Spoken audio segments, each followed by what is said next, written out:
வணக்கம். குருஞான ஜோதிடாலயம்.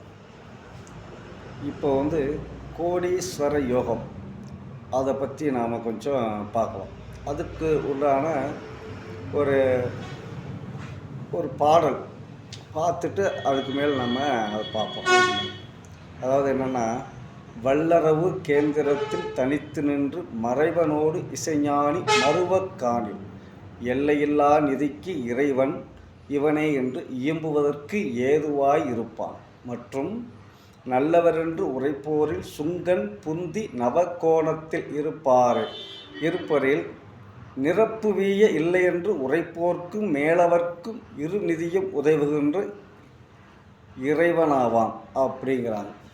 அப்போ இதில் என்ன அப்படின்னு சொல்லி பார்த்தீங்கன்னா, வல்லரவு கேந்திரத்தில் தனித்து நின்று அப்படிங்கிறாங்க. வல்லரவு அப்படிங்கிறது பார்த்திங்கன்னா ராகு அல்லது கேது, இந்த ஒரு விஷயத்தை நம்ம எடுத்துக்கலாம். வல்லரவு அப்படிங்கிறது பார்த்திங்கன்னா கேந்திரத்தில் தனித்து நின்று மறைவனோடு இசைஞானி மருவக்காணில் அப்படிங்கிறார்.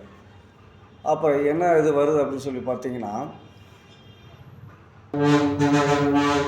மறைவன் அப்படின்னு சொல்லி கேட்டிங்கன்னா குரு பகவான் வர்றார். அப்போ இசை ஞானி அப்படிங்கிற பொழுது பார்த்திங்கன்னா கேது.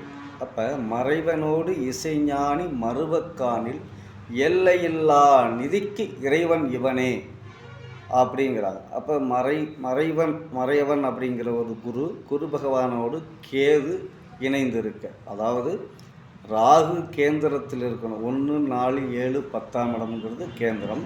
இந்த 1ஆம் இடமோ 4ஆம் இடமோ 7ஆம் இடமோ 10ஆம் இடத்துல ராகு இருந்து அந்த ராகுவுக்கு கேந்திரத்தில் இல்லை இன்னொரு இடங்களில் குருவும் கேதுவும் சேர்ந்திருக்க, இவர் எல்லையில்லா நிதிக்கு இறைவன் இவனே என்று இயம்புவதற்கு ஏதுவாய் இருப்பான் என்று சொல்லுவதற்கு உடையவனாக இருக்கான் அப்படிங்கிறாங்க. நல்லவர் என்று உரைப்போரில் சுங்கன் புந்தி நவகோணத்தில் இருப்பரேல்.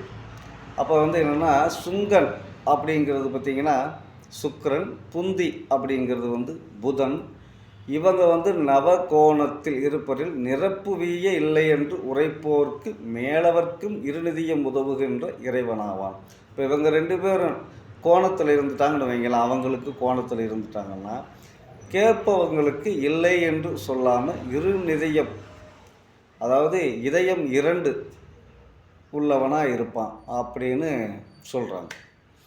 அப்போ 1, 4, 7, 10ஆம் இடங்களில் ராகு இருந்து அந்த ஜாதகத்தில் குருவும் கேதுவும் இணைந்து அதுக்கு கோணத்தில் பார்த்திங்கன்னா சுக்கிரனும் புதனும் சேர்ந்திருக்க, இப்போ இல்லை என்று சொல்லாத அளவுக்கு இரு நிதியம், அப்போ இதயம் 2 உள்ளவன் யார் எது கேட்டாலும் கொடுக்குற அளவுக்கு எல்லோருக்கும் இறைவனாவான் அப்படின்னு சொல்கிறாங்க.